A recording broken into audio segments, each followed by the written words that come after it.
জনাব তারেক রহমানকে এর জায়গাটা থেকে এইচএসসি পাস প্রধানমন্ত্রী বলছেন, ইটস ফাইন, আমার কাছে কোনো অসুবিধা নাই যে এইচএসসি পাস, আপনি তার এইচএসসি পাস মনে করছেন, আপনি এইচএসসি পাসে বলছেন, কিন্তু পাস দিয়ে কি আপনি একটা লোকের বিবেচনা করেন? মানে ধরেন আপনি মাস্টার্স পাস, সেই জন্য আপনি এইচএসসি পাস লোকের থেকে একটু ভালো, বেটার? না, আমি এটা দিয়ে জাজমেন্ট করতে চাই না। জাজমেন্টটা তখন আসে একজন আপনার ব্রাজিলের যে প্রেসিডেন্ট যিনি ছিলেন শ্রমিকদের থেকে, যিনি এসেছেন প্রেসিডেন্ট লুলা মেবি, তো উনি কিন্তু শ্রমিকদের থেকে এসে প্রেসিডেন্ট হয়েছেন। অথবা পৃথিবীতে অনেকজন আছে তারা পৃথিবীকে নেতৃত্ব দিয়েছেন। নেতৃত্বের জায়গাটা যখন আপনি পৃথিবীর এজেন্সটা বুঝতে পারবেন মানুষ কি চাচ্ছে। দেখুন আপনার এটা আমি যখন বলেছিলাম বাচ্চারা হাঁটু পরিমাণ পানি, কারো গলা পরিমাণ পানি, ওই অবস্থায় তারা হলো পরীক্ষার হলে যাচ্ছে। আপনি চিন্তা করেন আপনি ওই সময় এইচএসসি পরীক্ষার্থী এবং আপনি সকালবেলা দেখলেন যে হলো বাসার সামনে হলো গলা পরিমাণ পানি। তখন আপনি একটা আবেদন জানাইলেন যে ঠিক আছে আজকের পরীক্ষাটা যদি বাতিল করা হয়, যেহেতু আপনি নগর ব্যবস্থাপনা করতে পারছেন না অথবা আপনার আগের সরকার করতে পারে নাই, কিন্তু পরিস্থিতিটা তো বিরাজ করছে তখন আপনি তাকে বললেন আজকে পরীক্ষাটা না নিয়ে তাহলে আপনি কালকে নেন। আপনি তাদের বাসায় ডিবি পাঠালেন, তাদেরকে হেনস্থা করলেন, এই তুমি কোন কলেজে পড়ো, তাদেরকে পলিটিক্যাল ট্যাগ দিলেন। এবং যে এই পরীক্ষার ব্যবস্থা, সেখানে আমি বলেছিলাম বাংলাদেশের যারা শিক্ষার্থী তাদেরকে একটা টেস্টিং প্রক্রিয়ায় নেওয়া হয়। আফ্রিকান অঞ্চলে যেমন এই ওষুধটা ভালো নাকি খারাপ ইঁদুরকে দিয়ে টেস্ট করা হয়, তারপরে মানুষকে খাওয়ানো হয়।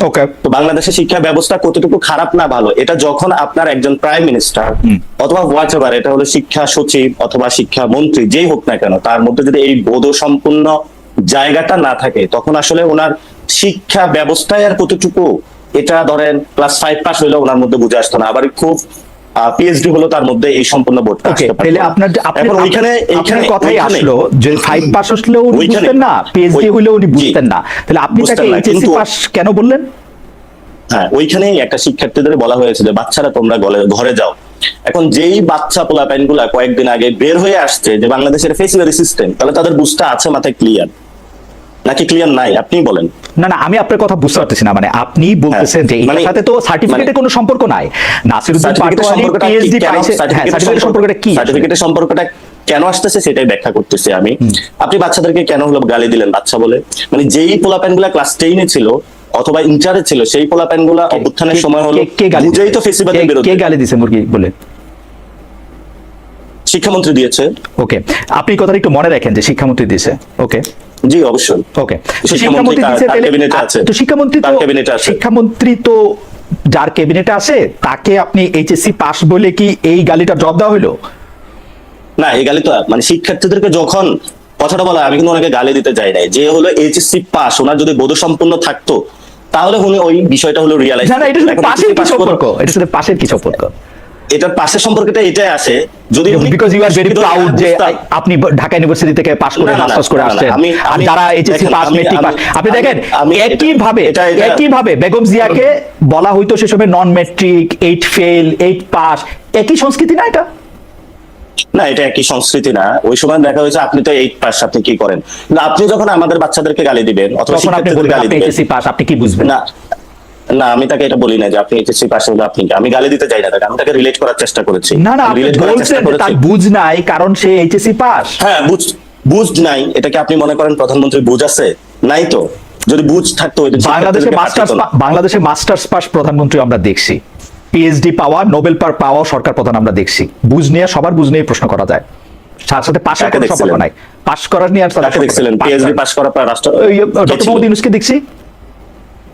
ডক্টর ইউনূস তো ওই সময় শিক্ষার গুরুত্ব দিয়েছিল অনেক কিছু। না, আমি শিক্ষার গুরুত্বের কথা বলতেছি না, কিন্তু আমি শিক্ষার গুরুত্বের কথা বলতেছি না, আমি বলছি পাস ছাড়াও অনেক প্রশ্ন করা যায়। আপনি নিজেও অনেক প্রশ্ন করতে পারবেন ডক্টর মোহাম্মদ ইউনূসকে নিয়ে, তো সেইটা পাশের সাথে নাই তো, কিন্তু আপনি এটা বলছেন।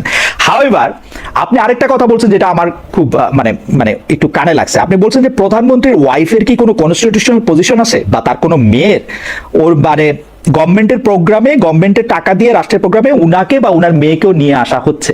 এটা তো সারা পৃথিবীর নর্মস ভাই। বাংলাদেশে যাদের আমি মাত্র 3টা দেশের উদাহরণ দিই, উদাহরণ দিই।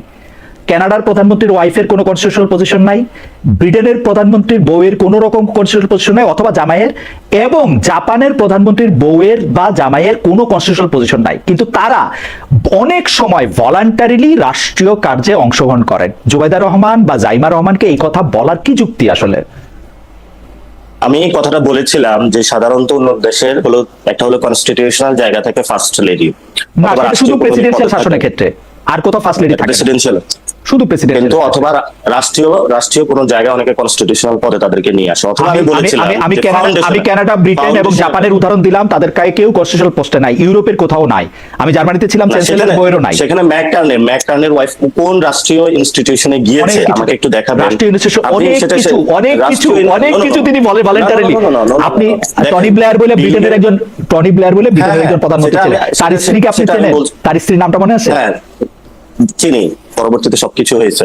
কিন্তু এখন যেই আমি কোশ্চেনটা তুলেছিলাম যেহেতু বাংলাদেশে ফার্স্ট লেডি নাই, 2 নম্বরের জিনিস হলো বারাক ওবামার যে মিশেল ওবামা, উনিও কিন্তু রাষ্ট্রীয় অনেক কাজে বা বাহিরে অংশগ্রহণ করতেন একটা ফাউন্ডেশনের নাম দিয়ে বা কোনো কাজে। পৃথিবীর অনেক দেশে এই কাজটা হয়ে থাকে, ইন্দোনেশিয়া, মালয়েশিয়া, অনেক জায়গায় হয়ে থাকে।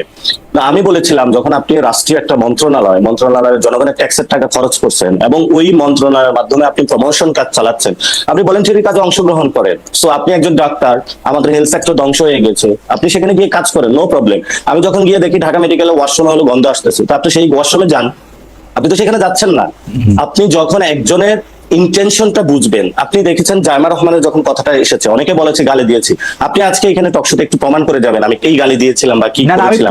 সেই জায়গাটা আমরা জুবাইদা রহমান এবং জাইমা রহমান আনঅফিশিয়াল জায়গাগুলিতে গেলে আপনার কি সমস্যা, নাকি আপনি যেভাবে বলে দিবেন সেভাবে যাইতে হবে? না, কোনো সমস্যা নাই কোথাও যদি যায়। বাট আমাদের জায়গাটা হলো, আপনি যান ঢাকা মেডিকেলের একটু ওয়াশরুমটা দেখেন, ঢাকা মেডিকেলের একটু সামনে যান, আপনি হলো সোহরাওয়ার্দী মেডিকেলের একটু যান, আপনি মুগদা মেডিকেলে একটু যান, আপনি পঙ্গু হসপিটালের একটু যান। মানে আপনার যে প্রফেশন, অর্থাৎ আপনি একজন ইকোনমিস্ট, আপনি গিয়ে হলো পারমাণবিক বোমা বানাচ্ছেন, বললেন যে আমি এটা সবচেয়ে করবো, আমার হলো এই ক্ষমতা আছে, এই পাওয়ার আছে, আপনার যে এক্সপার্টিস জায়গাটা আপনি ওখানে কাজ করেন, এটা তো নো প্রবলেম। কিন্তু আপনি রাষ্ট্রীয় একটা programme, you are sponsoring from the tax of the people, আপনি জনগণের টাকা দিয়ে যখন কাউকে এইভাবে উপরে উঠানোর চেষ্টা করবেন, সেটা হলো অবশ্যই আমাদের সেই জায়গা হলো কথা বলা উচিত। আমি আপনার এই কথার সাথে আমি আমার অনেকগুলি ব্যাপারে কথা বলবো, বাংলাদেশের আমি অনেকগুলি ব্যাপারে কথা বলবো তো। হ্যাঁ, আপনি যদি বলেন ডাক্তার জুবাইদা রহমান, দেখেন ওনাকে বাংলাদেশের সবাই শ্রদ্ধা করে, এটাতে কোনো ডাউট নাই। কিন্তু ডাক্তার জুবাইদা রহমানের বাংলাদেশের রাষ্ট্রীয় কোনো পদবি আছে নাকি? নাই। বাংলাদেশের, আমি আপনাকে বললাম তো, ইউরোপের অনেকগুলি দেশে যেখানে প্রাইম মিনিস্টার, আমি আপনাকে যে নাই থাকে না তো, প্রধানমন্ত্রী স্ত্রীর জন্য কোনো কনস্টিটিউশনাল পোস্ট থাকে না তো। না, আপনি এবং আপনার জুবাইদা রহমান একজন বাংলাদেশের সিটিজেন বা নাগরিক, আপনি একজন নাগরিক, এই তো নাকি? না, পার্থক্য আছে। যিনি অফিস হোল্ড করেন অর্থাৎ রাষ্ট্রের প্রধানের দায়িত্ব থাকেন, সরকার প্রধানের দায়িত্ব থাকেন, তাকে এরকম অনেক দায়িত্ব পালন করতে। আচ্ছা, হাউএভার আমি আপনাকে বলছি, আপনার কথা শুনতে আমার খুবই ভালো লাগে। এটা আপনার না, আমার কেন, সারা পৃথিবীর এটা নর্মস রে ভাই। আপনি এটা ব্রিটেনের জন্য নর্মস, কানাডার জন্য নর্মস, জাপানের জন্য নর্মস, পৃথিবীর যেসব দেশে প্রধানমন্ত্রী শাসিত সরকার আছে অলমোস্ট সব দেশের জন্য নর্মস। আমি ঘেটে দেখছি ভাই, আপনি বাসায় গিয়ে চেক করে দেখুন। বাংলাদেশের আমি চেক করে কথা বলেছি। বাংলাদেশের ক্ষেত্রে কি হয়, ধরেন প্রধানমন্ত্রীর লাইন আপটা পরবর্তীতে ঠিক করা হয়, অর্থাৎ অমুক ফ্যামিলির কে পরবর্তীতে প্রধানমন্ত্রী হবে, এরপরে কি হবে। তো যেই সরকারি 5 বছর সরকারে থাকে, দেখা গেছে উনি হলো এটার মধ্যে হলো স্পন্সরিং করার চেষ্টা করা হয়। ওকে, ফাইন, আমি আপনার কথা জায়গাটা, এই সংস্কৃতিটা বাংলাদেশে বাদ দেওয়া উচিত। আমি যাইতে পারে সিটিজেন, কিন্তু প্রায়োরিটি বেসিসে ওনা ঢাকা মেডিকেলে যাওয়া উচিত। আমি মনে করি যে আপনার বক্তব্যটায় আপনার এই পয়েন্ট তোলা, আপনার যুক্তি আমি পুরাটাই বুঝতে পারছি, কিন্তু একই রকম পয়েন্ট বা যুক্তি যাকে আপনি আমাদের সরকার বলতেছিলেন একই বক্তব্যে, অর্থাৎ অন্তর্বর্তীকালীন সরকার, সেই ডক্টর ইউনূস যখন তার মেয়েকে নিয়ে অন্তত বেশ কয়েকবার রাষ্ট্রীয় অনুষ্ঠানে গেলেন, বিদেশে গেলেন, জাতিসংঘে গেলেন, 11টা সফরের মধ্যে অর্ধেকের মধ্যে গেলেন, তখন আপনি এই প্রশ্ন তুলছিলেন যে who is she to accompany mister Yunus. প্রধানমন্ত্রী যদি কোথাও যেয়ে থাকে, প্রধানমন্ত্রীর সাথে যদি ওনার ফ্যামিলি সবাই গিয়ে থাকে, আমাদের কোনো আপত্তি নাই। সেকেন্ড হলো, আপনি যে কোশ্চেনটা তুলছেন, আপনার মনে হয় জানার কথা যে ইউনূস যখন বাংলাদেশে এসেছিলেন, উনি অপারেশন থিয়েটার থেকে এসেছিলেন এবং উনি খুবই অসুস্থ, কিন্তু ওনার সাথে কোম্পানি দেওয়ার মতন কে আছে ফ্যামিলির, বলেন? উনি যখন একটা ফ্লাইট করতেছে, তো ওনার যে ট্যাবলেটটাও ধরিয়ে দেওয়ার, এটা কে আছে একটু বলবেন আপনি তো ওনার ফ্যামিলি সবকিছু সিচুয়েশন, আপনি তো কথাটা নিয়ে এসেছেন। তাহলে বিদেশে যাইতে সময় ওনার ফ্যামিলির কারো ওনার সঙ্গে থাকতে হইতো, সেই জন্য উনি বিদেশে গেছেন। আপনি তো জানেন উনি অসুস্থ, এবং ওনার সাথে খেয়াল করছেন বাংলাদেশেও বিভিন্ন রাষ্ট্রীয় অনুষ্ঠানে তার মেয়ে উপস্থিত ছিল, আপনি খেয়াল করেছেন কিনা? হ্যাঁ, কিন্তু হলো উনি কিন্তু এটা বলেন নাই। এরকম দেখেছেন যে সংস্কৃতি মন্ত্রণালয়ের কোথাও একটা প্রোগ্রাম হচ্ছে, ডিরেক্টলি সেখানে গিয়ে হলো ওনার মেয়েকে পাঠাচ্ছে, যাও তোমাকে হলো রাষ্ট্রীয় প্রটোকলে সবকিছু স্পন্সর করে জনগণের কোটায় আমি তো চলে যাচ্ছি, পরবর্তীতে তোমাকে প্রধানমন্ত্রী বানানো হবে। আমার মনে হয় জনাব পাটোয়ারি আমার জায়গাটা ক্লিয়ার করতে পেরেছি জি, যে please আপনি বলেন। যান, নো প্রবলেম, আপনি যান, নো প্রবলেম, কিন্তু আপনি আগে বাথরুমে যান, ঢাকা মেডিকেল কলেজে বাথরুমে যান। ফ্যামিলির জন্য। কিন্তু প্রথম একটা কাজ হলো, সেটা হলো মানে ওই ব্যক্তিটার জায়গার যাওয়াটা কোন জায়গায়। আপনি যদি একটা এক্সপার্টিস হন তাহলে আপনি সেখানে হেল্প করেন, আমাদের বাংলাদেশে অনেক উপকার হবে। ঠিক আছে ভাই, আপনি ওইখানে করলেন না, আপনি অন্য জায়গায় করলেন, কিন্তু করার পরে হলো দেখা যাচ্ছে প্রধানমন্ত্রীও নাই, কেউ নাই, উনি হলো চিফ গেস্ট এবং একটা রাষ্ট্রীয় অতিথি প্রোগ্রাম, তারপরে হলো ওইখানে স্পন্সরিং করা হচ্ছে জনগণের জায়গায়। সো ওই জায়গায় ওই সংস্কৃতিটা আসলে পরিবর্তন করা উচিত। If you become the prime minister, আপনি মনে হয় এটা করবেন না, এই ধরনের পরিবারতন্ত্রের একের পর এক লিগেসি টানবেন না। যদি মানুষ ভোট দেয় তখন হবে, সেটা দেখা যাবে তখন।